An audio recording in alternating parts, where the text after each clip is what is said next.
In terms of the breakdown of young people who are NEETs, 448,000 are women, which doesn't often come through. I think when people think of NEETs, they tend to have a assumption that it's mainly young men. Yeah. Of course, the rest are young men. And in terms of the labour market, of course, Kate Nichols and others have talked in this committee about the cost having risen. What do you think needs to happen, both in terms of, are there different issues facing young women versus young men, and can that be drawn out in your work, please?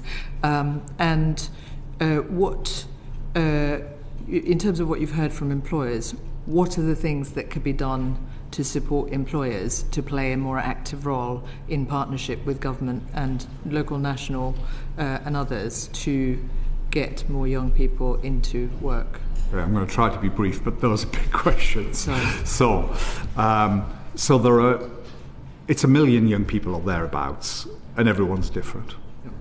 And there are different cohorts within, and there are particularly at-risk cohorts. So young mums would be an at-risk cohort, just as care leavers would be an at-risk cohort. Young carers would be an at-risk cohort.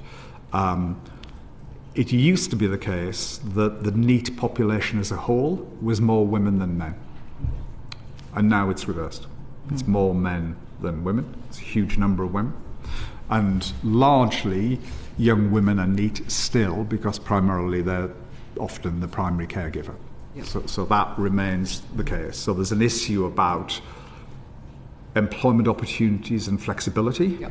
which is critical, and not just childcare. Yep. Okay. So this comes to your labour market point, and this is I think the absolutely critical and little understood thing. Most of public policy, if you think about it, down the ages, has tried to address this problem by improving the employability of young people.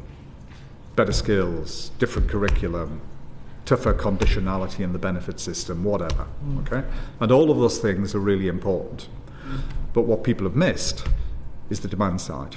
And the truth is the demand side is fundamentally weakened. So let me just give you 2 or 3 data points to understand really how significant this is. If we go back a generation, over 60% of young people up to 24 were in some form of employment.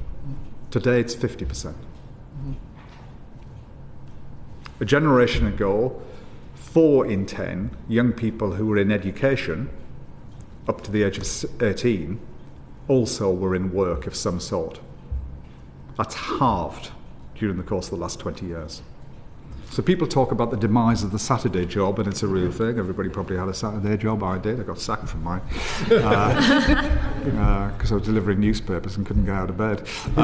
So that didn't really work. So the demise of the Saturday job is a sort of, it's the nose to the story. Entry-level jobs, those opportunities have fallen, not risen. There's a sectoral aspect to this. Jobs in retail, hospitality, which are 2 of the principal sources, have been falling for many years, and this straddles governments. Hospitality vacancies have been falling for 5 or 6 years. This is not just about one issue of public policy. This has been going on for very, very many years.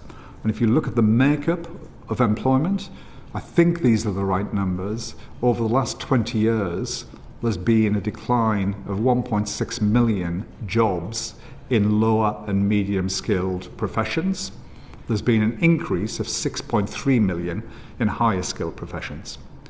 So if you think about the cohort that we're talking about here, they're probably aiming for hospitality, retail, warehousing, care, those type of jobs.